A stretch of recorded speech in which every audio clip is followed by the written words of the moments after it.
Hello students, welcome to lecture number 21 of MT201. So we'll start 6.4 in this lecture, which is about special functions.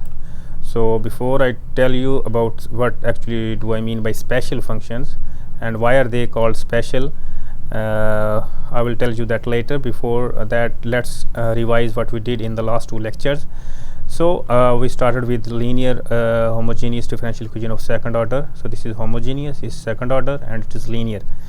And it is this one is its general form. The two is the second form when you divide a to x over both sides of the equation, and you get this form where p of x is this one and q of x is this function, right? So what we did in 6.2.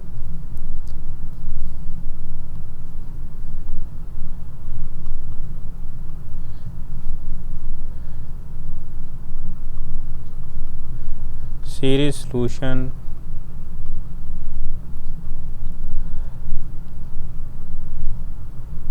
about ordinary points.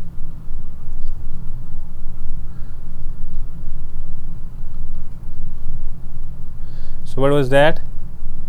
That was if x is equal to x naught is an ordinary point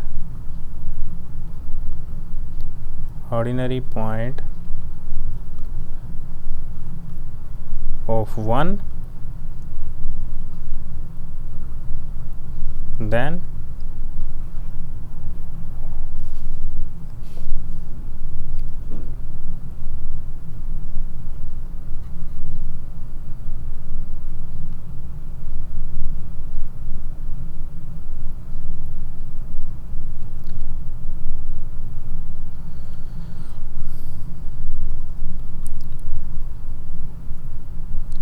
will provide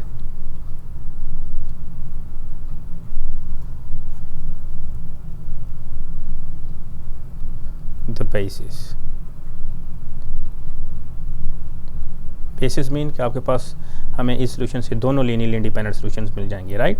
तो अगर तो आपके पास x equal to x naught एक ordinary point है, x equal to x naught ordinary point होगा जब p of x q of x जो होंगे वो एनालिटिक होंगे, यानी हम उनको इनफाइनाइटली डिफरेंशिएबल होंगे, तो हम उनको टेलर सीरीज़ यूज़ करके हम उनको पावर सीरीज़ की फॉर्म में लिख सकें। तो आपको पता है कि every infinitely differentiable function has a Taylor series, तो आप टेलर सीरीज़ को इसमें लिख सकते हैं as long as they are infinitely differentiable. और इनफाइनाइट डिफरेंशिएबल तब होगा जब वो डिसकंटिन्यूसी नहीं होगा। तो हमने सिर्फ ये देखना है कि किसी थ्रू आउट द डोमेन किसी पॉइंट पे डिसकंटिन्यूस तो नहीं है, या इन अदर वर्ड्स अनडिफाइंड तो नहीं है। तो अगर वो अनडिफाइंड नहीं होगा तो फिर वो हम उसको टेलर सीरीज़ की फॉर्म में लिख सकेंगे, जो कि उसकी पावर सीरीज़ हो जाएगी। और क्योंकि जो टेलर सीरीज़ है वो पावर सीरीज़ की एक स्पेशल फॉर्म है, तो फिर हम कहेंगे कि P of x and Q of x are analytic at x equal to x naught and x equal to x not is an ordinary point of this differential equation. तो 6.3 what was 6.3 was about 6.3 में हमने series solutions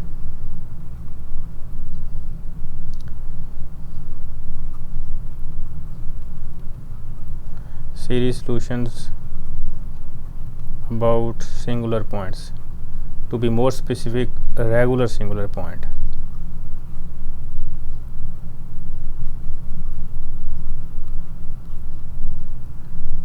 Right? So what was that?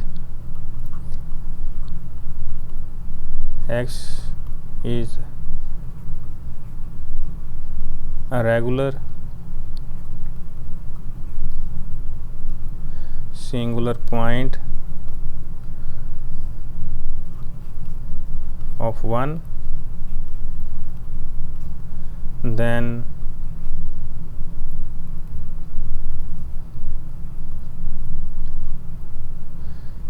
c n x minus x naught power n plus r will provide at least one linear independent solution.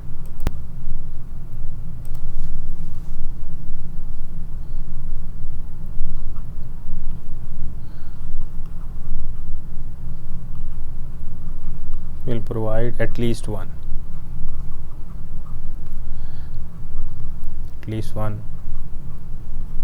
solution of 1, right?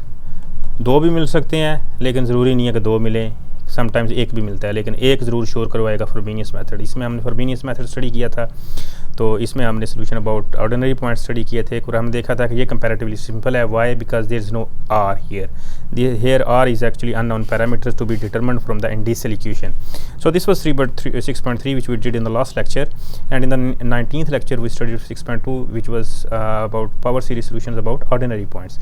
So ये तो था कि हमने last two, और singular regular singular point कौन सा होगा? अगर आप इसको, अगर x equal to x naught singular है, तो अगर x माइनस एक्स नॉट से इसको और x माइनस एक्स नॉट के स्क्वायर से इसको मल्टीप्लाई करें तो जो न्यू फंक्शंस आएंगे, अगर वो एनालिटिक हैं x equal to x naught पे, तो वो रेगुलर होगा। अगर अदरवाइज इनमें से अगर एक भी अनडिफाइंड हो गया उस पॉइंट पे, तो आपके पास इरेगुलर सिंगुलर पॉइंट हो जाएगा। तो Frobenius method is only applicable for regular singular points. So what is next? So let's come to 6.4. What was the basic purpose of this? Basic purpose of this 6.4 is to solve these two differential equations.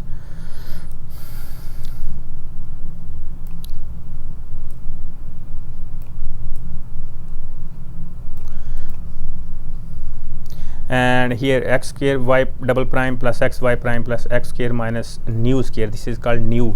इसको ये Greek letter है, इसको हम ऐसे लिखते हैं, इसको new ऐसे इसको रीड आउट करते हैं, ये उसकी इंग्लिश प्रोनाउंसिएशन है। So x square minus nu square y equals to 0, right. ये इसको फर्स्ट कहते हैं, इसको सेकंड कहते हैं। सेकंड वाली क्या है? 1 minus x square y double prime minus 2x y prime plus n times n plus 1 Y.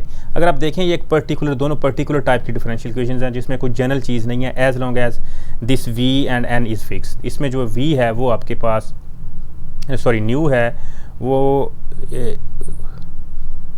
कोई नॉन नेगेटिव रियल नंबर है। नॉन नेगेटिव रियल नंबर का मतलब ये है कि आपके पास या तो वो पॉजिटिव रियल नंबर है या ज़ीरो है, और इसमें जो आपके पास n है वो एक पॉजिटिव इंटीजर है। पॉजिटिव इंटीजर का मतलब है कि 1 2 3 4 5 6 7 8, राइट, ये वाले इंटीजर्स। तो इसमें n जो है ना वो कोई भी पॉजिटिव इंटीजर हो सकता है। इसमें ये जो न्यू है जो कि अननोन पैरामीटर है, इसमें कोई भी नॉन नेगेटिव रियल नंबर हो सकता है, 1/2 1/3 1 2 0 भी हो सकता है। तो ये जो आपके पास 1 है, इसको हम vessels differential equation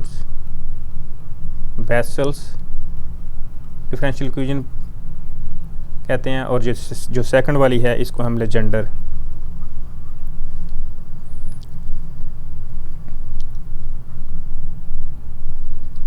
Legender's differential equation of order nu of order n।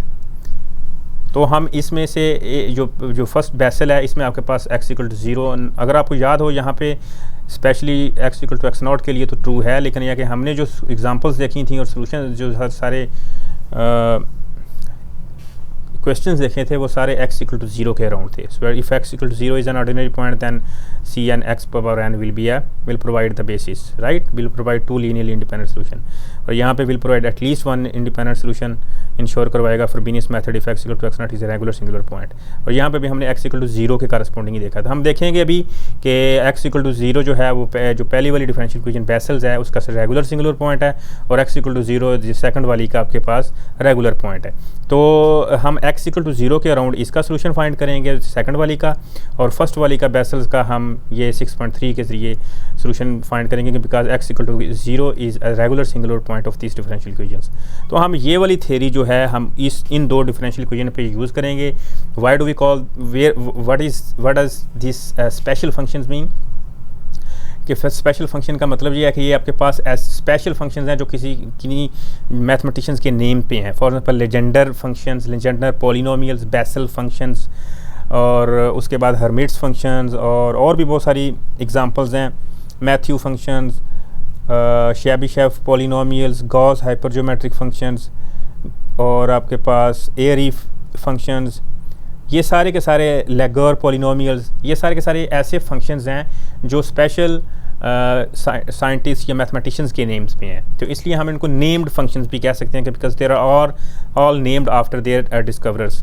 तो आपके पास इसमें बेसल डिफरेंशियल इक्वेशन जब इसको सॉल्व करेंगे तो आप जो बेसल ने इस डिफरेंशियल इक्वेशन को सॉल्व किया था, आखिर पे आके जब सोल्यूशन आए तो उस सोल्यूशन में जिस तरह के फंक्शंस अपीयर हो रहे थे उसको उसने स्पेशल नेम दे दिया और फिर उसकी स्पेशल प्रॉपर्टी स्टडी की और इसलिए उनका नाम बना बेसल्स फंक्शंस आ गया। इसी तरह लेजेंडर ने भी ऐसा किया।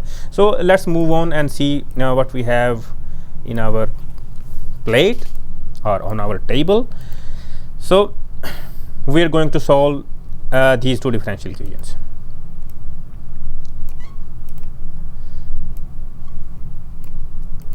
So if you see that the first one is nu is non-zero positive number, non-zero real number, sorry non negative real number. Non negative means zero भी हो सकता है, पॉजिटिव भी हो सकता है, और इसमें एन इंटीजर है। इंटीजर और रियल नंबर में फ़र्क है।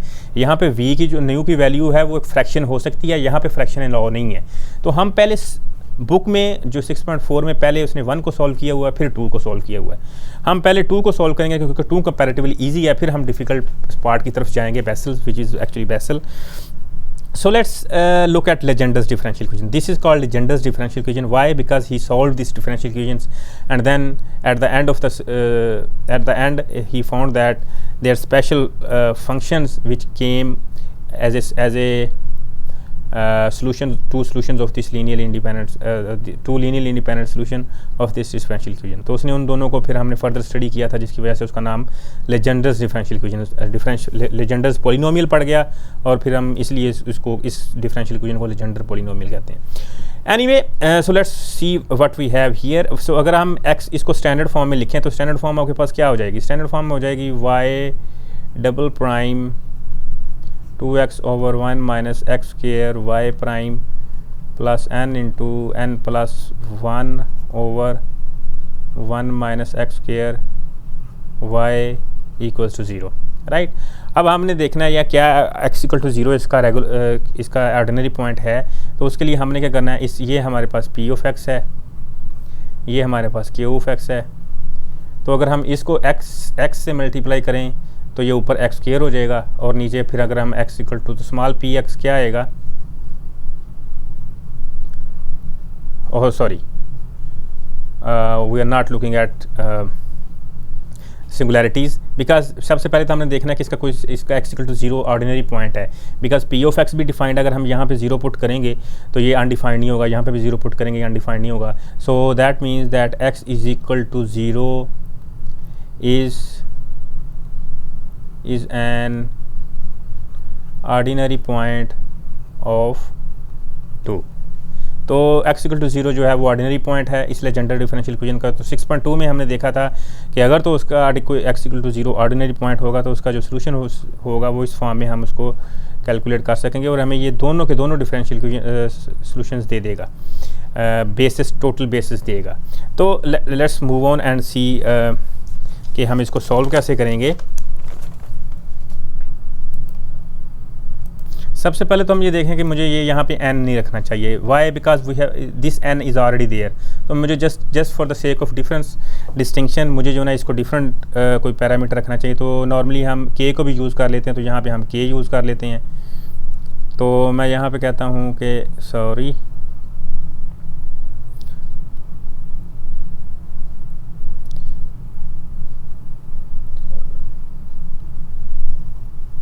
क्योंकि n ऑलरेडी उस डिफरेंशियल इक्वेशन में एज ए पैरामीटर आ रहा है, तो मुझे इसको डिफरेंट रखना पड़ेगा, right, just for the sake of distinction. तो उसके बाद हम क्या करते थे, उसके बाद करते ये थे कि हमने y प्राइम कैलकुलेट करना, which was n equals to 1 to infinity c k x k minus 1 and y double prime is because if we start it from 0, then 0, when we put it 0 here is going to be x minus 1, and negative power of x is not allowed in the power series. N equals to 2 to infinity for the same reason, sorry,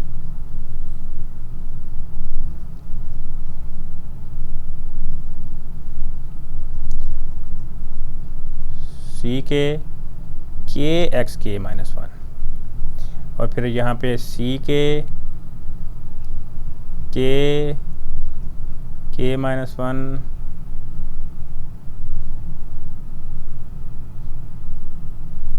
k minus 2. So अब हम क्या करेंगे कि हम अपनी इस differential equation में इसको इंसर्ट कर देंगे. So 1 minus x square y double prime is this one. Sorry, here we have k. So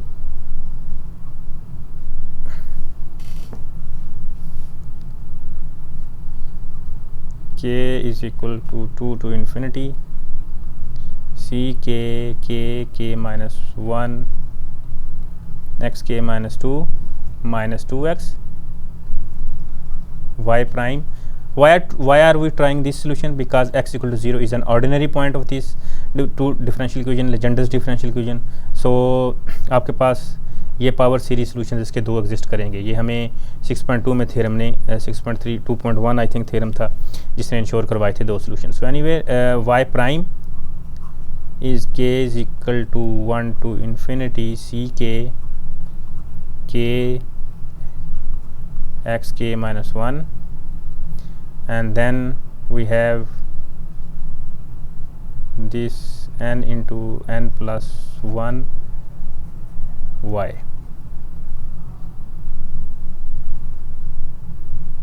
ck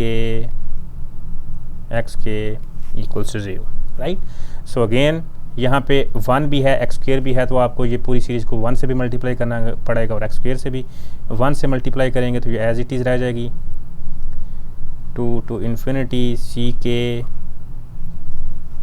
k minus 1 x की पावर k minus 2. और जब एक्स स्क्वेयर से मल्टीप्लाई करेंगे तो ये -2 ये +2 ये 0 हो जाएगा. तो जस्ट k पावर आ जाएगी.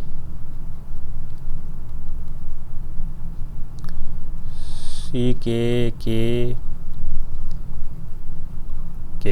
Right.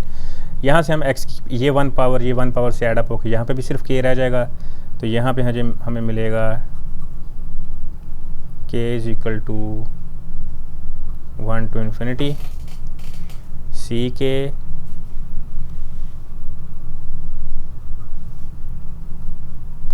k minus 1, then this term. ये आपके पास n तो कोई जनरल पॉजिटिव इंटीजर है तो ये एज इट इज़ समीशन के बाहर आ जाएगा.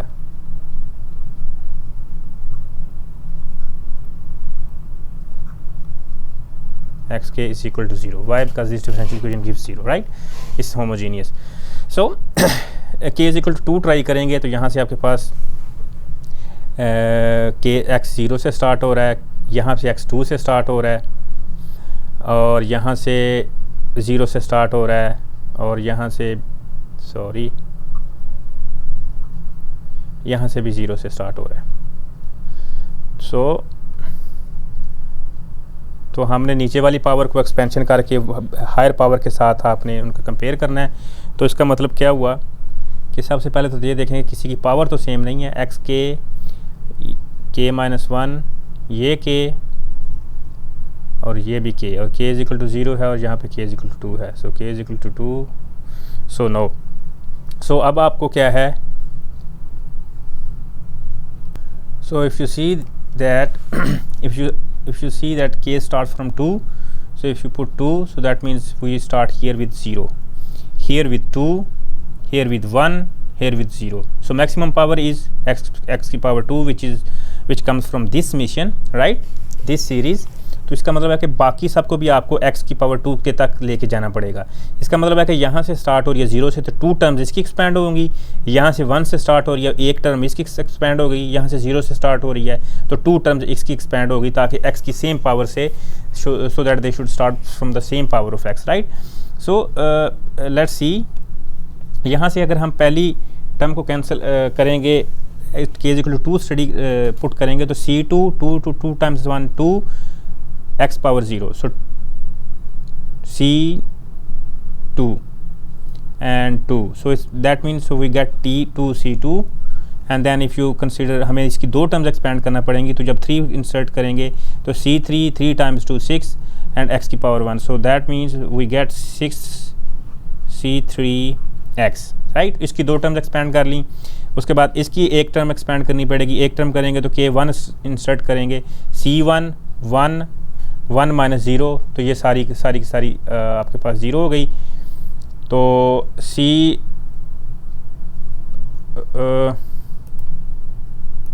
सॉरी मैंने यहाँ पे मिस्टेक की थी। ये आपके पास जब x की पावर ऐड अप होगी तो ये एक्स के रह जाएगा और यहाँ पे k आ जाएगा, k-1 वाला फैक्टर नहीं रहेगा, तो वो मैंने डिलीट कर दिया है। तो इसका मतलब है कि जब हम इसमें एक टर्म इसकी एक्सपेंड करेंगे तो क्या आएगा, c1 1 x की पावर 1, सो -2c1x, राइट। सो -2c1x। इसकी भी एक हो गई, दो हमें x की एक्सपेंड करने पड़ेंगी, so that the x, so this mission start from x square, right. तो जब पहली इसमें करेंगे तो पहली वो कांस्टेंट आएगी n into n plus 1 c naught, और सेकंड आपके पास क्या आएगी n into n plus 1 c1x, right. अच्छा, इसको फर्दर हम क्या सिंप्लीफाई कर सकते हैं, so that they start from the same power. x जो कॉन्स्टेंट्स हैं वो एक साइड पे हो जाएंगे, तो ये कांस्टेंट टर्म है, ये कांस्टेंट टर्म है। So n into n plus 1 times c naught plus 2c2 plus, अब आपके पास एक ये टर्म है, एक ये टर्म है, दोनों में कौन को c1 और x कॉमन है, तो जब c1 और x कॉमन करेंगे तो ये आ जाएगा n into n plus 1 minus 2। So what we get here is n into n plus 1 minus 2 c1, और x तो इसमें भी कॉमन है, तो इसका मतलब है इसमें हम यहाँ पे c6 c3 रख के इसको x को बाहर कॉमन कर लेंगे, राइट। तो इसको आप फर्दर एक्सपेंड करेंगे तो इसको आप लिख सकते हैं n into n minus 1, sorry n minus 1 and n plus 2, right. इसको आप एक्सपेंड करेंगे तो आप उसकी फैक्टराइजेशन इस तरह कर सकते हैं। इस डिफरेंशियल कहने का मतलब इस क्वाड्रेटिक इक्वेशन के ये दो रूट्स होंगे, 1 और -2। एनीवे, तो इसका मतलब क्या हुआ कि हम इसको फर्दर जो है वो लिख सकते हैं n into n plus 1 c naught plus 2c2, then here we get n minus 1 n plus 2 c1 plus 6 c3x। अब इसका मतलब है कि अब हम ये वाले समीशन लिख देते हैं। तो समीशन आपके पास कौन से आएंगे, एक पहले तो ये समीशन आएगा, और ये एक दफ़ा हमने 2 से एक्सपेंड किया, एक दफ़ा हमने 3 से एक्सपेंड किया, तो ये 4 से स्टार्ट होगा। अब आएगा plus k is equal to 4 to infinity k times k minus 1 x की पावर k माइनस 2, राइट। इसमें हमने कोई टर्म एक्सपेंड नहीं की थी, ये ऑलरेडी 2 से स्टार्ट हो रहा था, तो ये k is equal to 2 to infinity k minus 1 x power k, right. उसके बाद इसमें से एक टर्म एक्सपेंड की और इसमें से एक टर्म एक्सपेंड की, इसमें करेंगे एक तो ये 2 से स्टार्ट हो जाएगी, सो माइनस 2 k 2 से स्टार्ट हो जाएगी k x k। इसमें से हमने 2 टर्म्स एक्सपेंड की थी, तो 0 को भी एक्सपेंड कर लिया था, 1 को भी, तो आपके पास ये 3 से स्टार्ट हो जाएगा, k is equal to 3 x k is equal to 0. So now if you see that in this mission, if you put 4 minus 2 square, if you put 2 here x square, if you put 2 here x square, and if you put, sorry ये 2 से start होगा, if you put 2 here, हमने इसकी 0 और 1 term expand की थी, तो x square, तो इसका मतलब है कि x की पावर सेम हो गई। अब हमें इसका नया वेरिएबल इंट्रोड्यूस करवाना पड़ेगा, तो k हमने ऑलरेडी यहाँ पे रखा हुआ था, इसको नया वेरिएबल जो k रखते थे हम, अब हम यहाँ पे हम j रख लेते हैं। तो इसका मतलब है कि यहाँ पे इस मिशन में, इस वाले मिशन में आपके पास j is equal to k minus 2 आएगा, यहाँ पे j is equal to k आएगा, यहाँ पे j is equal to k आएगा, और यहाँ पे भी j is equal to k आएगा, और सिर्फ इसका मतलब चेंज इसमें आएगा। जब इसमें k की वैल्यू आपके पास क्या आ जाएगी j+2, इसका मतलब हमने जब j+2 यहाँ पे रखेंगे तो 2 दूसरी साइड पे चलेगा तो j2 से स्टार्ट हो जाएगा, राइट। ये भी j2 से, ये भी j2 से, ये भी j2 से, तो आपके पास सारे के सारे समीशन भी सेम हो जाएंगे जब हम नया पैरामीटर इंट्रोड्यूस करवा देंगे j2, और अब आपके पास कांस्टेंट टर्म साथ में ये ऐड अप हो जाएगी, ठीक है जी। तो जब इसको हम आगे फर्दर सिंप्लीफाई करके लिखते हैं तो आपके पास फाइनल क्या फॉर्म क्या आएगी। सो हमारी ये वाली डिफरेंशियल इक्वेशन अब किसके इक्वल आ जाएगी, जो हमारी लेजेंडर डिफरेंशियल इक्वेशन है। जब हम इसमें y प्राइम ये सारा पुट करने के बाद हमारे पास ये वाली कांस्टेंट टर्म आ रही थी, x के साथ ये वाली टर्म आ रही थी, ये हमने पीछे कर लिया हुआ है। फिर हमने j=2 से सारे समीशन स्टार्ट हो रहे थे और x की पावर j आ रही थी, for example x power j, यहाँ पे भी x की पावर j+2 हो जाता, k की j+2 हो जाता तो j से स्टार्ट हो जाती। तो समीशन j से स्टार्ट हो रहा है, x की पावर j=2 से स्टार्ट हो रहा है और x की पावर j से स्टार्ट हो रही है, वो दोनों कॉमन कर लिए, जो कोएफिशिएंट्स है वो बीच में वो आपके पास ये वाले कोएफिशिएंट्स आ जाएंगे, राइट। क्योंकि इसमें भी cj आ रहा है, इसमें भी ये भी x की पावर j है, x की पावर j, तो तीनों के कोएफिशिएंट्स कंबाइन करके ये वाला कोएफिशिएंट आ जाएगा cj, और यहाँ पे इस वाली से cj+2 आ जाएगा। एनीवे, तो ये आपके पास फाइनल फॉर्म आ गई, राइट। अब इसमें हमने ये दोनों इक्वल टू 0 है, तो इसको इक्वल टू 0 करने का मतलब है कि आइडेंटिटी प्रॉपर्टी क्या कहती है कि ये भी इक्वल टू 0 होगा, कोएफिशिएंट 0, x की पावर 0 का कोएफिशिएंट भी 0 होगा, x की पावर 1 का भी कोएफिशिएंट 0 होगा और x की पावर j का कोएफिशिएंट भी 0 होगा। तो इनको 0 करने से हमें क्या आंसर मिलता है। So by equating these coefficients to 0 what we get is कि n into n plus 1 c0 plus 2 c2 equal to 0, x0 का कोएफिशिएंट 0 हो जाएगा, x1 का कोएफिशिएंट क्या है n minus 1 n plus 1 2 c1 plus c2 6 c3 is equal to 0, और फिर xj का कोएफिशिएंट ये वाला तो ये 0 हो जाएगा। इससे हमें ये वाली इक्वेशन मिल जाएगी। cj+2 को हमने इन टर्म्स ऑफ cj लिख लिया, यहाँ से हमें c3 की वैल्यू मिल गई इन टर्म्स ऑफ c1, यहाँ से c2 की वैल्यू मिल गई इन टर्म्स ऑफ c2। तो ये ऑलवेज ऐसे होगा कि आपने हायर कोएफिशिएंट के इंडेक्स को हमने लोअर कोएफिशिएंट के इंडेक्स में लिख लेंगे।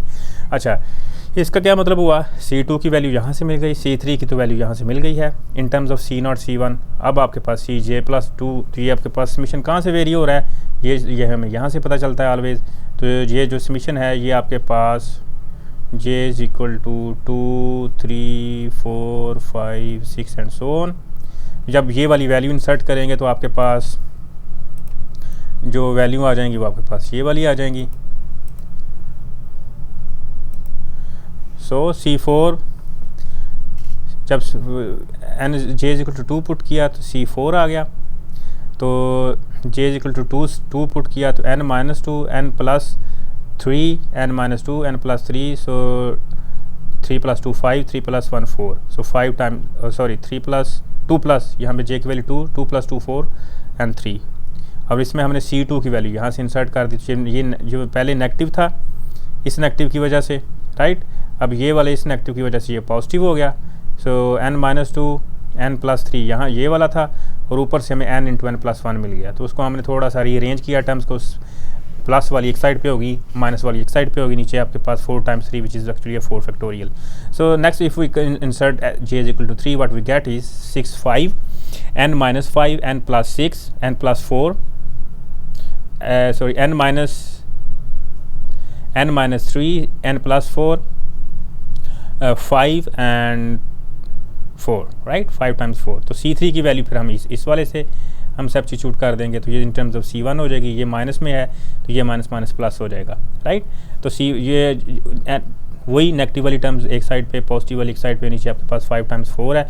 तो जब हमने C3 में से क्या है, C3 में 3 फैक्टोरियल आ रहा था which is 3 × 2, so 5 × 4 × 3 × 2 which is actually 5 factorial, right. इसी तरह जब हमने C6 की वैल्यू कैलकुलेट की तो C4 की बैक सब्स्टिट्यूट कर दी, जब C7 की वैल्यू कैलकुलेट की तो C5 की बैक सब्स्टिट्यूट कर दी which is this one, right. तो ये इसी तरह आपके पास चलता जाएगा। तो इसका मतलब है कि एक कोएफिशिएंट्स हमें C0 की फॉर्म में मिल रहे हैं नॉर्मली, ऑर्डिनरी 6.2 में ऐसे ही होता था, एक C0 के फॉर्म में मिल रहे हैं, एक C1 की फॉर्म में मिल रहे हैं। तो आपके पास जो सीक्वेंस थी वो कौन सी थी, अगर हम इसको एक्सपैंड करेंगे C के x k को, तो वो क्या आएगी, C0 + C1x + C2x2 + C3x3 + C4x4 C5x5 C6x6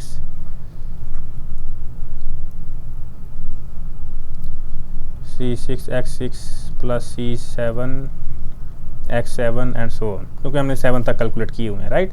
तो C0 जो है वो तो आपके पास आर्बिट्रेरी है, वो एज इट इज़ रह जाएगा। C1 भी आर्बिट्रेरी है, ये भी एज इट इज़ रह जाएगा। C2 और C3 की वाली वैल्यू जो हैं ये अपने वहाँ से इंसर्ट कर देनी है, ये वाली, तो वो भी C0 C1 में हो जाएंगी। अब C4 C5 C6 C7 की वैल्यू यहाँ से आप इंसर्ट करेंगे तो आपके पास एक C0 वाले कोएफिशिएंट्स आ जाएंगे, एक C1 वाले कोएफिशिएंट्स आ जाएंगे। C0 वाले को सेपरेट कर लें, C1 वाले को सेपरेट करके आपके दो सोल्यूशन आ जाएंगे, क्योंकि x equal to 0 ordinary point था, तो दो ये वाली जो पावर सीरीज है ये एग्जैक्टली दो हमें सोल्यूशन लाजमी इंश्योर करवाएगी। तो ये प्लस पॉइंट था हमारे 6.2 का। So let's see what we have as a final form of it. So here are the final two solutions which we get after taking C0 and C1 common। जब C1 और C0 को common करेंगे तो आपके पास जो term आ रही होगी वो इस तरह आ रही होगी, C0 y1 of x plus C1 y1 of x, sorry C y2 of x। तो C1 की जगह पे ये C1, C0 की जगह पे ये C0, तो ये इस तरह की टर्म्स आ रही होंगी। तो आपने उनको सेपरेट करके जो है वो इस तरह की फॉर्म में लिख लिया, राइट। सो तो 7 तक एक्सपेंड करने से आपको ये अब ये देखें, आप इसको इजीली ऊपर वाली, नीचे तो फैक्टोरियल आ रहा है तो हम इन जनरल इसको एक्सपेंड करते जाएंगे, तो 7 यहाँ पे भी 7 का फैक्टोरियल, 5 फैक्टोरियल। लेकिन ऊपर वाले जो टर्म्स है ना वो उनका क्या बिहेवियर है वो हमें इतना आइडियली पता नहीं चल रहा, क्योंकि ये इस साइड को भी एक्सपैंड हो रहा है और ये इस साइड को भी एक्सपैंड हो रहा है। तो हम इनको इन टर्म्स ऐसे ही लिख देंगे, कम्पैक्ट फॉर्म में लिखने की ज़रूरत नहीं है। लेकिन अब इंटरेस्टिंग बात ये है कि अगर आप इसमें जो y1x है उसमें अगर आप अगर इवन इंटीजर रखते हैं, अगर फॉर एग्जांपल आपके पास n जो है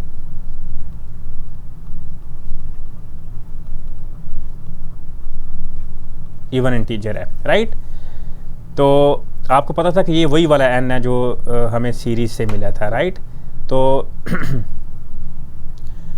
जब हम इसको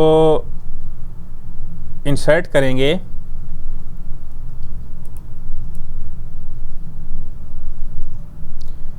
तो इसमें c जो आपके पास n जो था वो एक पॉजिटिव इंटीजर था, तो इंटीजर का मतलब या वो इवन होगा या ऑड होगा। तो अगर इवन इंटीजर होगा तो होगा क्या कि C1 में आपके पास ये देखें, फॉर एग्जांपल मैंने 4 रखा है, तो 4 रखने के अगर मैंने 4 रखा है तो n यहाँ पे n-4 है, तो जब 4 - 4 0 हो जाएगा, ये सारी की सारी टर्म 0 हो जाएगी और इसके आगे वाली भी सारी की सारी 0 हो जाएंगी। क्यों? क्योंकि n-4 अगर इसमें आ रहा है तो इससे नेक्स्ट वाले में भी आएगा, इससे नेक्स्ट वाले में भी ये सो ऑन आता रहेगा। तो इसका मतलब है कि इससे आगे वाली सारी की सारी टर्म्स कैंसिल 0 हो जाएंगी और आपके पास जो आपके पास सीरीज़ है ये टर्मिनेट हो जाएगी और ये फाइनाइट यहाँ तक रह जाएगी, सिर्फ x4 तक। इसी तरह अगर आप n को, तो इसका मतलब है कि अगर n इवन इंटीजर है तो हमने रिड्यूस क्या किया कि y1 टर्मिनेट्स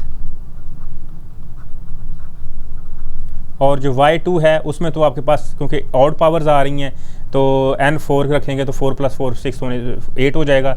ये इनमें से कोई टर्म्स भी जो ना वो टर्मिनेट नहीं होगी, 0 नहीं होगी, तो ये as it is infinite series रहेगी, इनफाइनाइट, राइट। इसी तरह अगर हम n को अब इवन इंटीजर रखते हैं, ऑड इंटीजर रखते हैं, एज इसकी एग्जांपल ले लेते हैं। फॉर एग्जांपल अगर हम n = 4 करेंगे तो ये ऊपर वाला जो y1x है ये क्या रह जाएगा, ये y1x है जो ये आपके पास C0 1 - 4 5 over 2 factorial 4 × 5 over 2 factorial x² n - 2 आपके पास 4 - 2 2 4 5 7, राइट। तो ये आपके पास आ जाएगा 2 4 5 7 over 4 factorial x की पावर 4 और यहाँ पे टर्मिनेट हो जाएगी ये सीरीज, इससे आगे चलेगी नहीं क्योंकि n-4 इससे आगे हर एक टर्म में अपीयर हो रही है। तो आपके पास ये एक बेसिकली पॉलिनोमियल आ गया, राइट। ये पॉलिनोमियल्स आ गया। इन पॉलिनोमियल्स की स्पेशल प्रॉपर्टीज़ आगे जो हम थोड़ी सी स्टडी करेंगे। इन पॉलिनोमियल्स को हम लेजेंडर पॉलिनोमियल्स या लेजेंडर फंक्शंस कहते हैं। तो ये स्पेशल फंक्शंस हैं because they are named after Legender.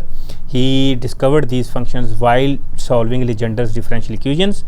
तो अगर इसी तरह अगर हम n ऑड इंटीजर लेते हैं तो फिर क्या होगा कि आपके पास y1 तो जो है वो आपके पास इनफाइनाइट रहेगी और जो y2 है वो टर्मिनेट हो जाएगी अब, राइट। कैसे? फॉर एग्जांपल अगर मैंने n=5 लिया तो इससे आगे वाली सारी टर्म्स 0 हो जाएंगी, n=3 लिया तो इससे आगे वाली सारी टर्म्स कैंसिल आउट हो जाएंगी। तो कहने का मतलब ये है कि अगर आप इसको थोड़ा सा सिंप्लीफाई भी करना चाहते हैं, 1 minus C0 1 minus 10x² plus 35/3x4। सो ये आपके पास ये वाली फॉर्म आ जाएगी, ठीक है, अगर आप इसको थोड़ा सा सिंप्लीफाई करना चाहते हैं। तो कहने का मतलब ये है कि अगर n ऑड इंटीजर होगा तो इसी तरह आपके पास y2 जो है वो टर्मिनेट हो जाएगी और y1 इनफाइनाइट रहेगी। इसका मतलब है कि n की हर वैल्यू के लिए हमें कोई ना कोई पॉलिनोमियल मिलता जाएगा। फॉर एग्जांपल अगर मैंने n ऑड पावर रखी तो ये तो इनफाइनाइट सीरीज मिलेगी, लेकिन यहाँ से एक पॉलिनोमियल मिल जाएगा। अगर मैंने n इवन पावर रखी तो मुझे ये वाली तो सारी ये वाली सारी टर्मिनेट हो जाएगी। सॉरी, n इवन इंटीजर रखूँगा तो y1 टर्मिनेट हो रही है, राइट। अगर n ऑड रखूँगा तो y2 टर्मिनेट हो रही है। इसका मतलब ऑड के लिए मुझे यहाँ से फाइनाइट पॉलिनोमियल्स मिलते जाएंगे, इवन के लिए मुझे यहाँ से फाइनाइट पॉलिनोमियल्स मिलते जाएंगे। ये जो पॉलिनोमियल्स आते हैं इनको हम कहते हैं कि nth डिग्री, ये जो आपके पास इनको हम कहते हैं nth degree polynomial solution, nth degree polynomial solutions for Legendre's differential equation.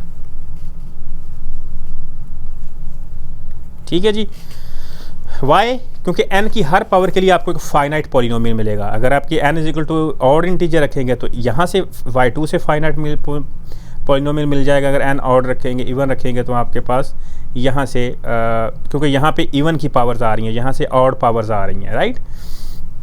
तो ये हमें पॉलिनोमियल्स आते हैं। इन पॉलिनोमियल्स को हम कहते हैं कि ये nth degree polynomial solutions for Legender differential equations, right. क्योंकि n की हर वैल्यू के लिए उसी डिग्री का पॉलिनोमियल, यहाँ पे n=4 मिला रखा था तो 4 डिग्री का पॉलिनोमियल मिल जाएगा, राइट। n=5 रखेंगे तो 5 डिग्री का पॉलिनोमियल मिल जाएगा। और ये जो थी डिफरेंशियल, और ये n क्या था? n आपके पास ये वही वैल्यू थी जो हमने स्टार्ट किया था यहाँ से लेजेंडर डिफरेंशियल इक्वेशन से, ये वाली। ये n आपके पास ये और पॉजिटिव इंटीजर है जो उसका पैरामीटर है जो वेरी करेगा। तो कहने का मतलब है कि हमने उसके पॉलिनोमियल सॉल्यूशन फाइंड कर लिया और ये दोनों ऑफ कोर्स लीनियरली इंडिपेंडेंट होंगे क्योंकि दोनों में जो x की पावर्स हैं वो डिफरेंट है, तो हमें ये तो चेक करने की ज़रूरत नहीं है। तो ये दोनों बेसिस बनाएंगे तो ये उनके सॉल्यूशंस भी होंगे। अच्छा, तो अब ये पॉलिनोमियल्स की फर्दर क्या प्रॉपर्टीज़ हैं? सो if you see that in y1 the arbitrary constant is C0 and in y2 the arbitrary constant is C1, right। तो ये C1 C0 आर्बिट्ररी कॉन्स्टेंट्स हैं, इनकी कोई भी वैल्यूज़ आप असाइन कर सकते हैं।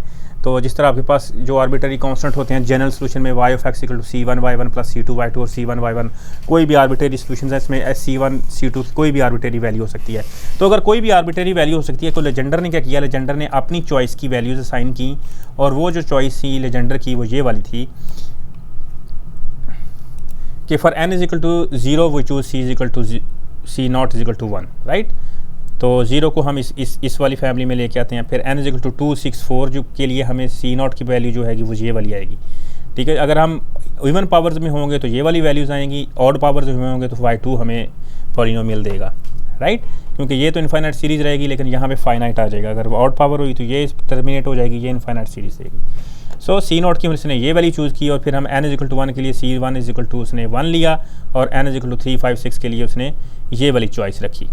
तो ये वाली चॉइस रखने से आपके पास जो है वो जो पॉलिनोमियल्स हैं उनकी शेप थोड़ी सी क्या कहते हैं, उनकी स्पेशल प्रॉपर्टीज़ आ जाती हैं जो वो फिर सेटिस्फाई करवाएंगे। तो अच्छा c0 इसमें, इसका मतलब c0 की हमने चॉइस ये रखी है वेयर c0 = 1 और c1 को 1 रख के, क्योंकि ये c1 यहाँ पे भी आ रहा है, c1 यहाँ पे भी आ रहा है, तो c1 और c0 की वैल्यू रख के, तो जो n की फर्दर वैल्यूज़ के लिए जो ना n = 0 के लिए c1 की वैल्यू 1 रख ली और n = 2 4 6 के लिए c0 की ये वाली वैल्यू रख ली, राइट। और इसी तरह n = 1 के लिए c1 की ये वाली रख ली और n = बाकी ऑड पावर्स के लिए जो भी n की पावर होगी उसकी 1 3 5, अगर n इजिकल टू 5 हो फॉर एग्जांपल तो आपके पास क्या आएगा, n इजिकल टू 1 3 5 आ जाएगा। और यहाँ पे 2 4 और नेक्स्ट आपके पास 6 आएगा, 6 - 1 5, तो 2 4 5 आ जाएगा, राइट। तो इसी तरह n - 1 5 - 1 टाइम 4 4 over 2 2, तो ये आपके पास प्लस की वैल्यू आ जाएगी। तो ये अगर आप करेंगे, ये लेजेंडर की चॉइस थी। अब आपको ये कैसे कि हमने ये चॉइस क्यों ले रहे हैं, वो इसलिए उसने लेजेंडर की ये चॉइस इसलिए थी because he when he chose these parameters with these specific values, the corresponding polynomial satisfied some special properties, so that is the reason he chose these special values. otherwise आप यहाँ तक छोड़ दें तो ये उसका लेजेंडर डिफरेंशियल इक्वेशन का solution complete हो चुका है। अब हम लेजेंडर पॉलिनोमियल्स की तरफ जाएंगे कि उनकी क्या प्रॉपर्टीज आएंगी और लेजेंडर पॉलिनोमियल्स हैं क्या। As an example, if you want to see that how this polynomial work, आपके पास n इजिकल टू अगर 4 रखेंगे तो इसका मतलब हम इवन पावर में, इसका इवन पावर का मतलब है कि हम इस केस में हैं और इस केस में हमें C0 की वैल्यू चाहिए, तो C0 की वैल्यू इसका मतलब है n इजिकल टू 4 के लिए हम यहाँ पे आएंगे। n इजिकल टू 4 4 over 2 2 - 1 की पावर, इसका मतलब पॉजिटिव वैल्यू आ जाएगी। अब यहाँ पे हमने कहाँ तक जाना है, 1 3 और n की वैल्यू कौन सी, n की वैल्यू 4 है तो 4 - 1 3, तो इसका मतलब 1 टाइम्स 3, तो ये 1 टाइम्स 3 आ गया। नीचे आपके पास 2 अप टू n तक जाएगा, तो n की वैल्यू 4 है, 2 टाइम्स 4, अगर 6 होती तो 2 4 6 आ जाता। तो ये हमने C0 की वैल्यू कैलकुलेट कर ली।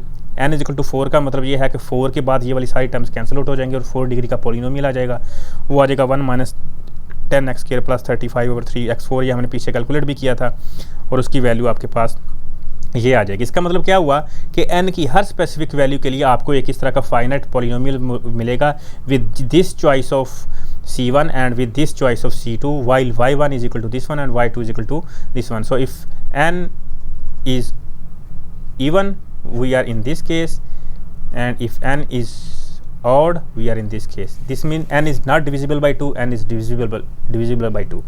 इन नोटेशंस का ये मतलब है, divisible by 2 का मतलब even, not divisible by 2 का मतलब odd, right? तो with these choices of C1 C0 and with the corresponding choices of y1 and y2, we for every value of n there exists a polynomial, finite polynomial of degree n की degree का polynomial exist करेगा, right. और इन polynomials को जो है वो हम Legender polynomials कहते हैं। तो if you want to see what is actually a Legendre polynomial, तो ये उसकी प्रॉपर डेफिनेशन है। So these specific n degree polynomials, क्योंकि n की हर कारस्पॉन्डिंग टू दो C0 और C1 की जो चॉइस ली थी हम लेजेंडर ने, उनके कारस्पॉन्डिंग n की हर वैल्यू के लिए आपको एक फाइनाइट पॉलिनोमियल मिलेगा। तो इसका मतलब है कि हम इसको Pn of x के डिनोट कर सकते हैं, where n is a non negative integer, 0 से स्टार्ट होकर सो ऑन आगे तक चलेगा, ठीक है। तो so these specific n degree polynomial solutions are called legendre polynomials and they are denoted by Pn of x। तो अगर आप कैलकुलेट करना चाहें कि सम फाइनाइट वैल्यूज़, अभी हमने फॉर एग्जांपल P4 की वैल्यू कैलकुलेट कर ली थी, अगर आप अप टू 6 कैलकुलेट करना चाहें तो वो क्या वैल्यूज़ आएंगी। सो these specific n degree polynomials are called solutions are called legendre polynomial। इसका मतलब है कि n की स्पेसिफिक वैल्यू के लिए हमें स्पेसिफिक पॉलिनोमियल्स होगा और वो स्पेसिफिक पॉलिनोमियल कारस्पॉन्डिंग डिफरेंशियल इक्वेशन का सोल्यूशन भी होगा, राइट। अगर आपको याद हो ये जो सारे सोल्यूशंस आ रहे हैं, ये बेसिकली आपके पास ये डिफरेंशियल इक्वेशन के उस लेजेंडर डिफरेंशियल इक्वेशन के सोल्यूशन से, राइट। तो अगर आप फॉर एग्जांपल इसको फर्दर 3 के लिए, हमने ये 4 के लिए कैलकुलेट कर लिया था, वो ये वाला है, राइट।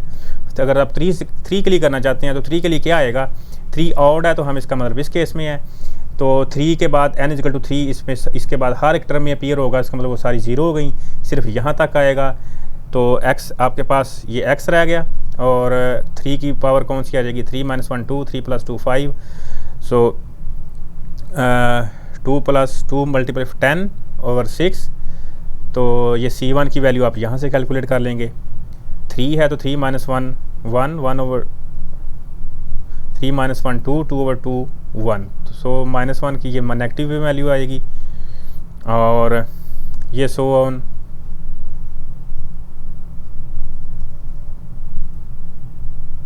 सॉरी C3, मुझे C3 के लिए n इजिकल टू 3 के लिए वैल्यू चाहिए, तो n is equal to 3 - 1 2 2 over 2 1, so 1 up to 3 यहाँ पे आएगा और 2 अप टू 3 - 1 2, तो ये नीचे सिर्फ 2 आ जाएगा।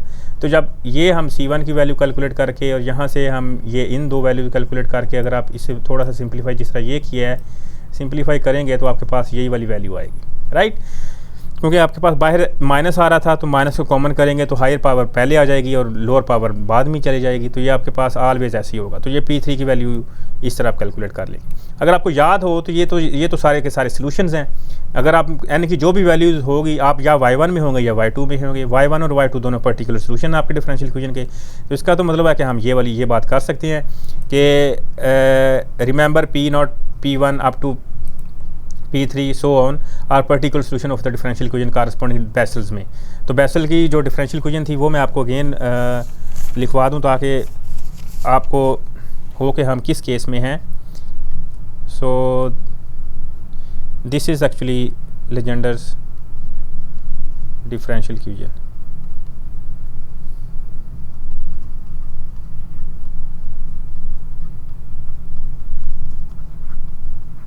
राइट। सो n की जो भी वैल्यू यहाँ पे लेंगे जो कॉरस्पॉन्डिंग पॉलिनोमियल होगा वो इस डिफरेंशियल इक्वेशन का पर्टिकुलर सोल्यूशन होगा। जनरल तो नहीं होगा, जनरल तो आपके पास वही होगा जो पीछे हमने कैलकुलेट किया हुआ है, लेकिन n की स्पेसिफिक वैल्यू के लिए आपके पास आपको जो है वो एक इनफाइनाइट सोल्यूशन मिलेगा, एक फाइनाइट पॉलिनोमियल मिलेगा, राइट। फॉर एग्जांपल अगर मैं कहता हूँ मैंने n की वैल्यू 5 रखनी है, तो जब आप इस केस में आएंगे तो 5 इसका मतलब है कि ऑड है, तो ये आपके पास टर्मिनेट होगी फाइनाइट पॉलिनोमियल देगी और यहाँ से हमें एक इनफाइनाइट सोल्यूशन मिल जाएगा। तो इस y2 as a infinite series and y1 as a finite polynomial, तो उनका दोनों का लीनियर कम्बिनेशन जो होगा वो हमें इसका जनरल सोल्यूशन मिल जाएगा। But if you are interested in particular solution, all of these polynomials are actually particular solution of this differential equations, right. So next आपके पास क्या है कि अगर हम इन पॉलिनोमियल्स की प्रॉपर्टीज स्टडी करें तो वो कौन सी प्रॉपर्टीज़ है वो जनरली जो सेटिस्फाई करवाते हैं। उनका प्रूफ तो नहीं करेंगे लेकिन आपको वो प्रॉपर्टीज़ पता होनी चाहिए, क्योंकि हम उनका यूज़ कर सकते हैं sometimes to calculate the for example recurrence relation होता है, यानी कि डेरिवेटिव्स हैं वो इनके क्या एक्सप्रेशंस जो होल्ड करेंगे वो। So these are the properties which the Legendre polynomial satisfy.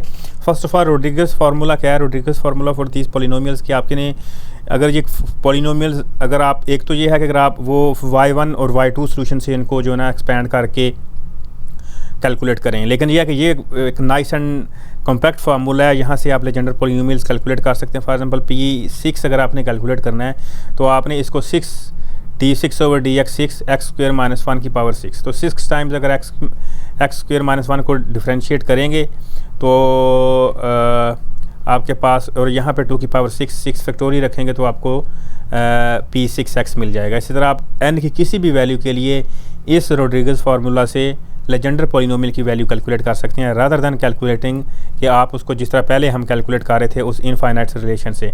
अब ये देखें ना कि ये पॉलिनोमियल का होना बहुत ज़रूरी है। फॉर एग्जांपल अगर हमें P11 की वैल्यू चाहिए, P11 का मतलब ये है कि हमें यहाँ से इसमें 11 ऑड है तो ये इस केस में होगा, लेकिन यहाँ पे इस टर्म में भी 11 नहीं आ रहा है, इससे नेक्स्ट वाली में 7 आएगा, फिर नेक्स्ट वाली में 9 आएगा, फिर उससे नेक्स्ट वाली में 11 आएगा।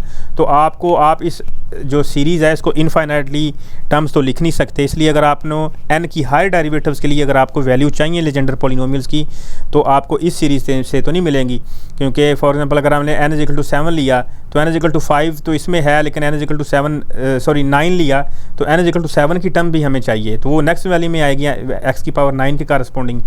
तो इसमें सिर्फ x7 का कोएफिशिएंट है, x9 का कोएफिशिएंट है ही नहीं, तो इसका मतलब है कि हमें उसकी काफ़ी सारी आगे टर्म्स चाहिए होंगी। तो ये हम ऑलवेज़ जो लेजेंडर पॉलिनोमियल है वो यहाँ से कैलकुलेट नहीं कर सकते, तो उसका जो नाइस एंड कॉम्पैक्ट फार्मूला है ना वो आपके पास ये रोड्रिगेज फार्मूला है लेजेंडर पॉलिनोमियल से। अगर आपने कोई भी कैलकुलेट करना हो तो आप इस फार्मूले से कैलकुलेट करेंगे और इसका जो आंसर आएगा वही वाला आएगा जो आपके पास पीछे C0 C1 की चॉइस से और y1 और y2 से मिलेगा। और कॉरस्पॉन्डिंग फर्दर आपके पास जो पॉलिनोमियल्स हैं वो ये प्रॉपर्टी सेटिस्फाई करवाते हैं कि अगर आप उसमें -x रखेंगे, जहाँ जहाँ पे x था, अगर -x रखेंगे तो -1 की पावर n बाहर आ जाएगा और Pnx अंदर आ जाएगा। तो इसका मतलब है कि अगर आप n की वैल्यू अगर फॉर एग्जांपल मैं इवन रखता हूँ तो जब इवन रखूँगा तो p की 6 फॉर एग्जाम्पल p की इवन पावर -x की -1 की पावर इवन, ये पॉजिटिव हो जाएगा, -1 पॉजिटिव हो जाएगा। इसका मतलब Pn(x) - x ये किसके इक्वल आ जाएगा?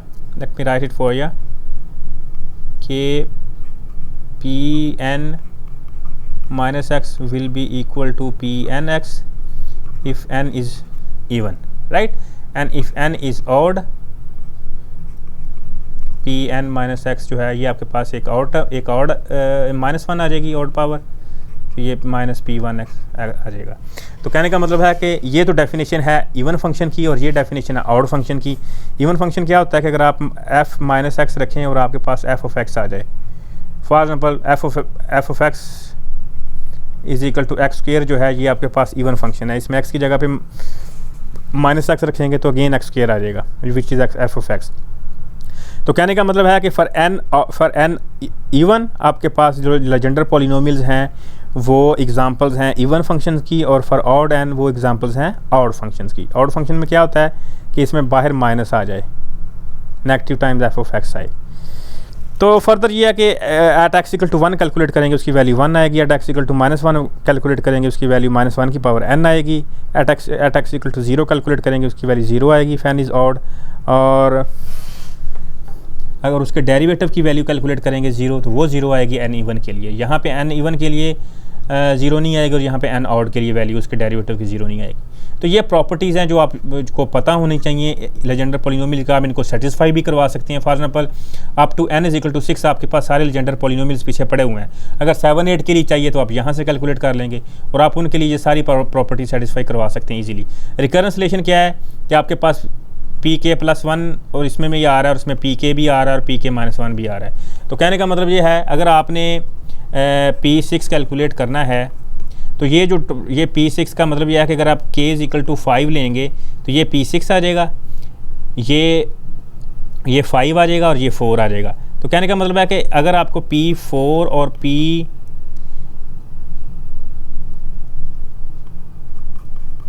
P4 और 5 की वैल्यू पता है और आप इसकी कैलकुलेट करना चाहते हैं तो आप इस रिकरेंस रिलेशन को यूज़ करके डायरेक्ट कैलकुलेट कर सकते हैं रादर दैन कि आप इसमें कैलकुलेशंस करें। तो ये रिकरेंस रिलेशन का और ये उसके रोड्रिगेज फार्मूले का और इन प्रॉपर्टीज़ का आपको पता होना चाहिए। तो ये आपके एग्ज़ाम में बिल्कुल पूछे जा सकते हैं और हम इसको एज ए MCQs या फिल इन द ब्लैंक्स आपसे जो है ना इसका पूछ सकते हैं इनके रिलेटेड जो भी प्रॉपर्टीज़ हैं, तो आपको पता होना चाहिए इनका। ठीक है जी। So next we move on to these were Legendre polynomials. The formula for Legendre polynomial is this one, they satisfy this property and this recurrence relation, and Legendre polynomials always provide particular solution to the Legendre differential equation which was this one. तो ये था जी हमारा Legendre polynomial और Legendre differential equation. फिर एयर यहाँ पे आपके पास जो n की वैल्यू थी, अगर आपको पता हो कि यहाँ पे n जो था वो आपके पास पॉजिटिव इंटीजर था, तो ये इंटीजर के अलावा किसी और के लिए ट्रू नहीं है, उसके लिए आपको सेपरेट सॉल्यूशन में जाना पड़ेगा। अगर नॉन इंटीग्रल पॉजिटिव वैल्यू के लिए फॉर एग्जाम्पल 1/2 1/3 के लिए ये क्या हमें सॉल्यूशन देगा, तो ये वाले सॉल्यूशन उसके नहीं होंगे, लेकिन उसका भी मेथड एग्जिस्ट करता है, लेकिन वो आपके सॉल्यूशन का पार्ट नहीं है, वो आपके कोर्स का पार्ट नहीं है। So let's move on to now to the Bessel differential equation which was the first differential equation I wrote when we started this lecture. So let me go there and start calculating repeating all these steps for the, because उसका भी हमें series solution ही find करना पड़ेगा। तो जब series solution हम उसका calculate करेंगे तो सिर्फ ये होगा कि वहाँ पे हम फॉरबीनियस मेथड यूज़ करना पड़ेगा, क्योंकि वहाँ पे x = 0, इस केस में लेजेंडर के केस में x = 0 एक ऑर्डिनरी पॉइंट है, लेकिन वहाँ पे x = 0 जो होगा वो एक सिंगुलर पॉइंट आ रहा होगा और फर्दर जो है वो आपके पास रेगुलर सिंगुलर होगा, तो हम उसमें 6.3 के कॉन्सेप्ट्स यूज़ करेंगे। So let's move on to that now. So next we start studying the solution of Bessel's differential equation. तो इसमें आपके पास जो सबसे पहले तो यह है इसकी बेसिक प्रॉपर्टीज इस टॉपिक में स्टडी करेंगे। नेक्स्ट फिर हम इसमें फर्दर जो है इसके सोल्यूशन की तरफ जो है ना वो प्रॉपर्ली नेक्स्ट लेक्चर में जाएंगे। So anyway if you this is actually not, this is general form of the second order homogeneous linear differential equation. So if you move this x squared, if you divide both sides of this differential equation with x squared, what you get is 1/xy prime plus x square minus nu square over x square y equal to 0. So that means x is equal to 0 is a singular point because this is our capital P of x, this is our capital Q of x, and x equal to 0, and P of x is undefined, Q of x is undefined, so x equal to 0 is a singular point. Furthermore, if you calculate small p of x by multiplying, क्योंकि x equal to 0 है तो x minus x not का square जो आएगा वो x square ही आएगा, तो और इसको आप x से मल्टीप्लाई करें जो कि 1 आएगा, और स्मॉल क्यू कैलकुलेट करें x स्क्वायर से मल्टीप्लाई करेंगे हम कैपिटल क्यू को, तो ये आ जाएगा x square minus nu square. Alright, so इसका मतलब है कि x इक्वल टू 0 पे ये भी डिफाइंड है, अब ये भी डिफाइंड है, तो स्मॉल p और small q x equal to 0 पे एनालिटिक हैं और इन अदर वर्ड्स डिफाइंड हैं. तो इसका मतलब ये हुआ कि अगर वो डिफाइंड हैं तो हम उनको इनकी टेलर सीरीज़ की फॉर्म में लिख सकते हैं. So that means x equal to 0 is a regular singular point.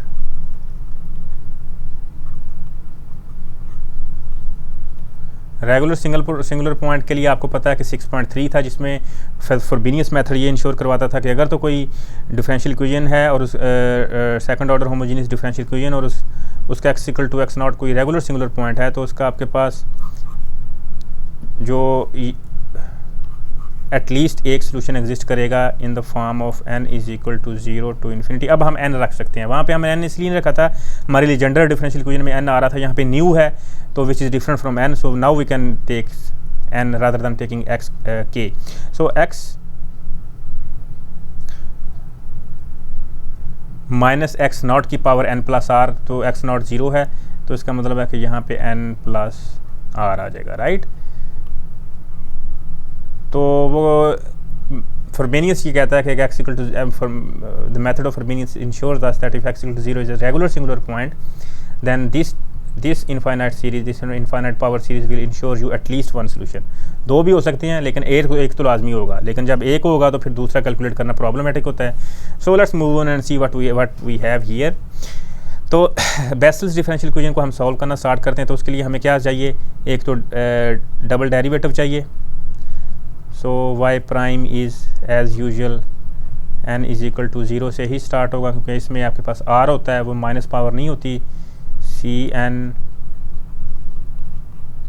x की power n plus r minus 1, और y डबल प्राइम आपके पास क्या आएगा, n is equal to 0 to infinity C n plus r minus 1 x की n plus r minus 2. So y prime भी calculate कर लिया, y double prime, y prime, y जब हम इनको ये इस डिफरेंशियल इक्वेशन में इंसर्ट करेंगे तो x स्क्वायर जब इसके साथ मल्टीप्लाई होगा इस y डबल प्राइम के साथ तो ये पावर n प्लस r रह जाएगी, राइट. और जब x मल्टीप्लाई होगा इस वाले के साथ तो ये भी 1 पावर ऐड होकर n प्लस r रह जाएगी, और यहाँ पे x स्क्वायर हो रहा है तो यहाँ पे n प्लस r प्लस 2 आ जाएगी एक दफ़ा, और minus v square nu square बाहर आ जाएगा कांस्टेंट, और y एज इट इज़ रह जाएगा. तो जब वो वाली सारी वैल्यूज़ इंसर्ट करके फाइनल जो हमारे पास फॉर्म आएगी वो आपके पास ये होगी. So here we have that form which have copied here so that we don't waste our time. So x square y double prime की आपके पास यहाँ पे आ रहेगा, मैंने आपको बताया था माइनस 2 इस प्लस 2 के साथ कैंसिल आउट होकर as it is n plus r आ जाएगा. इस केस में भी n प्लस r आ जाएगा, इसके एक केस में n प्लस r प्लस 2 हो जाएगा और एक केस में n प्लस r ही रहेगा. तो इसका मतलब है कि आपके पास यहाँ से जो है वो अगर x r आप सारी x r बाहर निकालेंगे तो यहाँ पे n is equal to x 0 से स्टार्ट हो रहा है, यहाँ पे x 0 से स्टार्ट हो रहा है, यहाँ पे x 2 से स्टार्ट हो रहा है, यहाँ पे x 0 से स्टार्ट हो रहा है. तो इसका मतलब है कि इन तीन टर्म्स को भी 2 से स्टार्ट करवाने के लिए आपको इनकी दो टर्म्स को एक्सपैंड करना पड़ेगा. तो जब इनकी दो टर्म्स को एक्सपैंड करेंगे तो उनकी जो वैल्यूज़ आएंगी, सॉरी आप हम इस तरह करेंगे कि इसमें ये जो ये वाली वैल्यू है ना r प्लस 2, इसको हम यहाँ पे सेपरेट लिख लेंगे। अच्छा, नॉर्मली हम ये करते हैं कि आपके पास इस और ये जो लास्ट टर्म है इनकी दो टर्म्स को एक्सपेंड करते हैं ताकि उनकी सेम पावर से स्टार्ट होती हैं। लेकिन हमें यहाँ पे एक और भी प्रॉब्लम है, वो ये है कि हमें इंडिशियल इक्वेशन चाहिए जिससे हमें इंडिशियल इस आर के रूट्स चाहिए।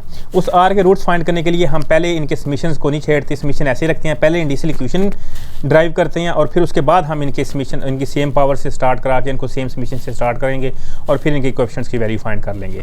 ठीक है, तो कहने का मतलब ये है कि आपके पास ये इसमें हम करेंगे ये कि ये वाली जो टर्म है जो एक्स्ट्रा है उसको आप सेपरेट कर लेंगे। ये जो तीनों जिनके समीशन सेम है इनकी एक टर्म को एक्सपेंड कर लेंगे।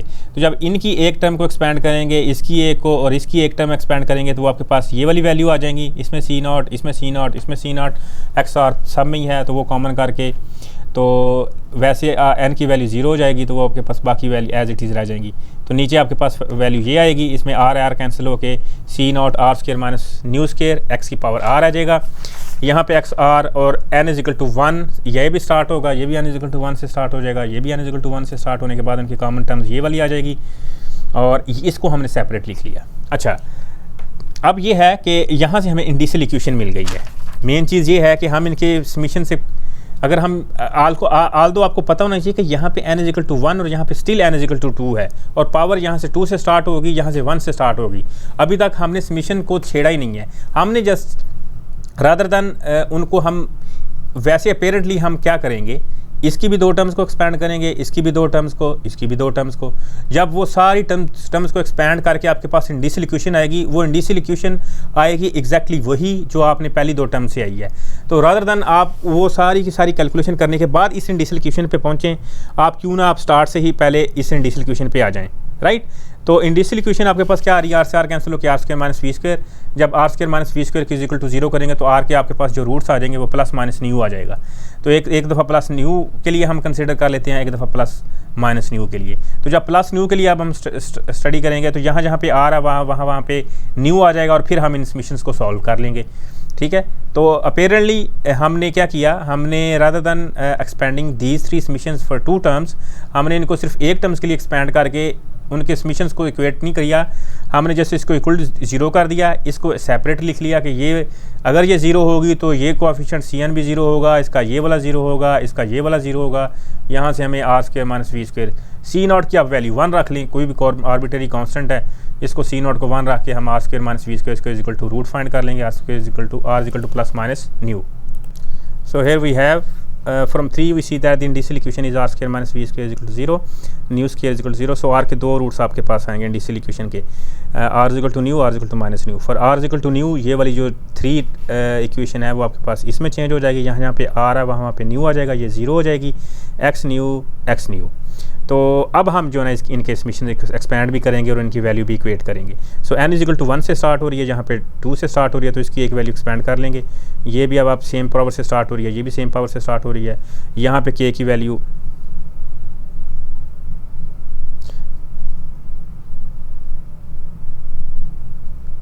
ये उसने मिस्टेक की हुई है, ये k is equal to n minus 2 इस यहाँ पे आएगा और k is equal to n यहाँ पे आएगा।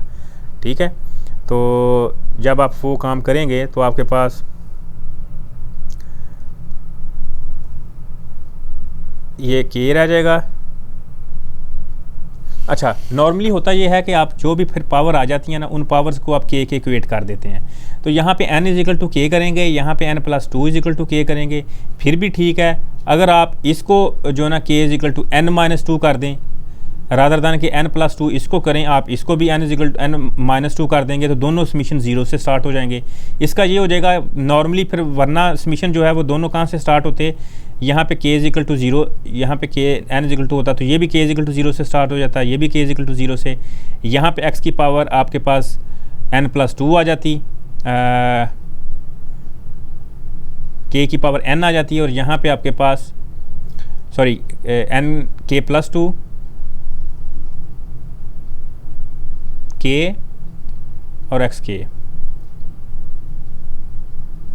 कोई प्रॉब्लम नहीं है, आप दोनों तरह ही कर सकते हैं, आपके पास सेम आएगा। आप k is equal to n यहाँ पे रखें और यहाँ पे k is equal to n plus 2 रख लें, या ये जो इसने किया है ये कर लें, आपके पास सेम इंडिशियल इक्वेशन आएगी। मैंने करके देख लिया है। सो अपेरेंटली आप जो ना स्विचिंग, नॉर्मली आपको पता था जब भी हम इसको सॉल्व करते थे इंडिसल इक्वेशन पे, जब ये उनकी पावर सेम करके उनकी तीसरा पैरामीटर रखते तो x की पावर को हम k इज इक्वल टू 1 रख देते थे और यहाँ पे भी हम k is equal to n+2 कर देते थे।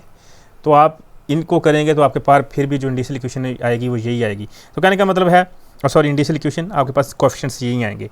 जब इसको इक्वल टू 0 करेंगे, ये x का कोएफिशिएंट ये 0 हो जाएगा, xk+1 का ये 0 हो जाएगा, वहाँ से हमें रिकरेंस रिलेशन आ जाएगा। So here is what we get. तो यहाँ से हमें 1 टाइम्स 2 न्यू C1 0 होगा। तो यहाँ पे क्लियरली हम देख सकते हैं कि न्यू की जो वैल्यू थी अपेरेंटली जो डिफरेंशियल इक्वेशन में थी बेसल्स में, वो आपके पास क्या थी कि न्यू जो है वो ग्रेटर दैन और इक्वल टू 0 है, कोई रियल नंबर है जो कि ग्रेटर दैन और इक्वल टू 0 है। तो कहने का मतलब है कि since new was greater than और इक्वल टू 0, तो आप 1+2 न्यू को तो 0 नहीं कर सकते इस प्रोडक्ट में, क्योंकि न्यू की वैल्यू -1/2 आ जाएगी और वो हो नहीं सकती। न्यू की कोई भी वैल्यू हो सकती है ग्रेटर दैन, आर्बिट्रेरी है न्यू, तो न्यू को फिक्स नहीं कर सकते। तो इसका मतलब है ये तो 0 नहीं हो सकता, तो इसका मतलब है C1 0 होगा। तो यहाँ से हमें C1 0 मिल जाएगा, राइट। और CK2 का एक्सप्रेशन आपके पास ये आ जाएगा। अगर आप वहाँ पे वो वाली चॉइस रखते जो मैंने सजेस्ट की थी कि अब ये देखें, इसने यहाँ पे k इज इक्वल टू 1 यहाँ पे रख के k is equal to n-2 यहाँ पे रखा है।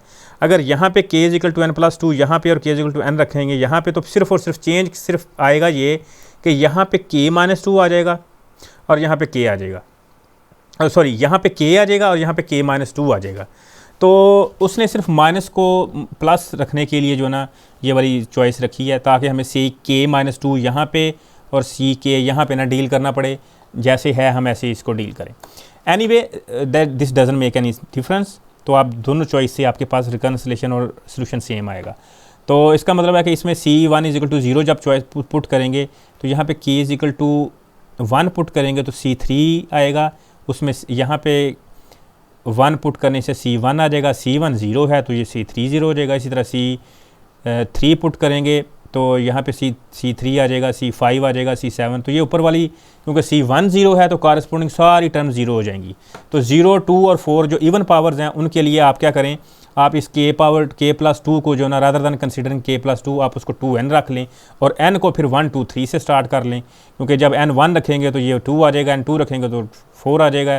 तो ये जो ना जंप जो आ रहा है ना वैल्यूज़ में, इसको अवॉइड करने के लिए हम k+2 को 2n रख लेते हैं। तो हमारे पास जो एक्सप्रेशन आएगा वो क्या आएगा, C2n is equal to k की वैल्यू यहाँ से क्या आएगी 2n-2 और k की वैल्यू यहाँ पे k+2 की वैल्यू 2n और k+2 की 2n, यहाँ से 2 और 2 ये दोनों में कॉमन हो जाएगा, 2 बाहर आ जाएंगे तो 2 की पावर स्क्वायर हो जाएगी। तो कहने का मतलब है कि C1 चूँकि 0, अब ये देखें यहाँ से, इसलिए ये रीज़न थी जिसकी वजह से उसने k+2 को प्रेफर किया रादर दैन कंसिडरिंग k, कि जब यहाँ पे हम k पे पहुँचेंगे, इस कोएफिशिएंट में पहुँचेंगे तो यहाँ पे हम k+2 की जगह पे 2n रख देंगे, तो यहाँ पे जो है वो हमारे पास जो ना वो 2n-2 आ जाएगा, तो और यहाँ पे 2n आ जाएगा। तो ये चॉइस थी जिसकी वजह से उसने प्रेफर किया कि मैं इस मिशन में यहाँ पे k is equal to n-2 रख के उन दोनों को 0 से स्टार्ट करवाऊँ rather than considering k is equal to n+2 here and k is equal to n here. So that was conventional, that was our that was the method we chose and that was the method we studied in the 6.1. Anyway, so let's move on कि आपके पास C2n का expression ये आ जाएगा, ठीक है जी। और even odd powers के लिए 0 आ जाएंगे और इवन पावर के लिए आपके पास ये वाली वैल्यू आ जाएगी। सो मेरे ख्याल में यहाँ पे स्टॉप करते हैं और नेक्स्ट लेक्चर में हम यहाँ से कंटिन्यू करेंगे कि हम अब आपको पता होना चाहिए कि हम किस स्टेज पे हैं। हमने बेसल डिफरेंशियल इक्वेशन डिफाइन की, देखा कि उसमें x equal to 0 regular singular point है, तो फ्रोबेनियस मेथड से हमारे पास इस सोल्यूशन से हमें एटलीस्ट 1 सोल्यूशन मिल जाएगा। उसके 2 डेरिवेटिव कैलकुलेट करके डिफरेंशियल इक्वेशन में पुट किए, डिफरेंशियल इक्वेशन में पुट करने के बाद हमारे पास उससे इंडिसल इक्वेशन आ गई। इंडिसल इक्वेशन फाइंड करने के लिए हमने तीनों टर्म्स को रादर दैन हमने उनको क्या कहते हैं उनकी 2 टर्म्स को एक्सपेंड करें, एक टर्म को एक्सपेंड करके इंडिसल इक्वेशन आ गई। इंडिसल इक्वेशन के बाद हमने उनके जो ना एक आर की वैल्यू न्यू आ गई, एक माइनस न्यू आ गई। तो r is equal to nu को कारस्पॉन्डिंग आपके पास ये वाली जो 3 डायमेंशन जो इक्वेशन है वो इसमें चेंज हो जाएगी। फिर हमने उसकी वही वाली कारस्पॉन्डिंग चेंजिंग की, और यहाँ पे अच्छा इसमें हम थोड़ी सी ना अनकन्वेंशनल जो ना आइडियाज़ को अप्रूव करें। फॉर एग्जांपल नॉर्मली हम के इक्वल टू एन यहाँ पे रखते हैं, के इक्वल टू एन प्लस 2 यहाँ पे रखते हैं, लेकिन उसने ऑपोजिट किया है क्योंकि ये स्पेशलाइज डिफरेंशियल इक्वेशन है। इसमें आप अपनी चॉइस को चेंज कर सकते हैं अगर उसकी विदाउट लॉस ऑफ जनरलिटी, अगर उसकी जनरलिटी लॉस ना हो, अगर उसमें कोई प्रॉब्लम ना आ रहा हो, तो क्योंकि ये स्पेशलाइज्ड डिफरेंशियल इक्वेशन है लेजेंडर और ये बेसल्स, तो इन कोई जनरल मेथड नहीं है जिस तरह फ्रोबेनियस मेथड है वो किसी भी डिफरेंशियल इक्वेशन पे आप अप्लाई कर सकते हैं as long as x equal to x not is regular singular point. लेकिन ऐसा नहीं है, इसमें आपके पास एक्स इक्वल टू 0 ही है और एक स्पेशलाइज्ड डिफरेंशियल इक्वेशन और इसमें न्यू कोई पैरामीटर जाए जो वेरी करेगा, राइट। और जब आप किसी स्पेशलाइज्ड डिफरेंशियल इक्वेशन को सॉल्व करते हैं तो आप उसमें अपनी चॉइस के पैरामीटर्स इंट्रोड्यूस करवा लेते हैं just for the sake of better understanding, ताकि हमें जो है वो केओस ना आए पैरामीटर्स में, मैसिंग ना हो जाए। तो otherwise it would be a mass of all those parameters. तो आप उसे नीट एंड क्लीन रखने के लिए आप कारस्पॉन्डिंग पैरामीटर्स चूज़ करते हो। फॉर एग्जांपल 2 चेंजेस इसने की, एक क्या किया कि रादर दैन हमने उसकी समीशन सेम रखने के लिए, हमने उनकी सेम पावर करने के लिए इनकी 2 टर्म्स को एक्सपैंड करने के बजाय इन तीनों की एक टर्म को एक्सपैंड किया, इसको सेपरेट रखा और इंडिशियल इक्वेशन फाइंड कर ली। और फिर हमने इंडिशियल इक्वेशन के जो रूट्स आए उसके कारस्पॉन्डिंग फिर हमने उनके जो ना वो टर्म्स को एक्सपैंड फर्दर करके और फिर हमने उनके पावर उनके समीशंस को सेम करके और फिर हमने इक्वेट किया 0 के। इक्वेट करने से हमें यहाँ पे आ गए, हम ये रिकन्सिलेशन आ गया। फ़ायदा ये हुआ k+2 चूज़ करने का कि यहाँ पे k+2 आ गया है और सारी की सारी ये वाली वैल्यू 0 हो जाएंगी। ये वैल्यू 0 होने के बाद आपके पास सिर्फ 0 और इवन की पावर्स आएंगी। इसलिए जब इवन आ रहा है तो आप k+2 को why don't you consider k+2 2n rather than considering k+2, right? So n is equal to then n will vary from 1, 2 and 3 and so on. तो ये वाला जो फार्मूला ये इसमें आपके पास चेंज हो जाएगा और हम नेक्स्ट लेक्चर में यहाँ से आगे कंटिन्यू करेंगे कि फिर हम इसको एक्सपैंड करेंगे। एक्सपैंड करने के बाद हम न्यू एक गामा फंक्शन है, गामा फंक्शन को इंट्रोड्यूस करवाने के बाद बेसल फंक्शन पे आएंगे और फिर Bessel function of first kind, second kind, modified Bessel, spherical Bessel functions, their parametric versions, वो सारी हम जो ना वो इंशाल्लाह नेक्स्ट लेक्चर में स्टडी करेंगे। So for now that is all, will continue from here in the next lecture. So अल्लाह हाफिज़।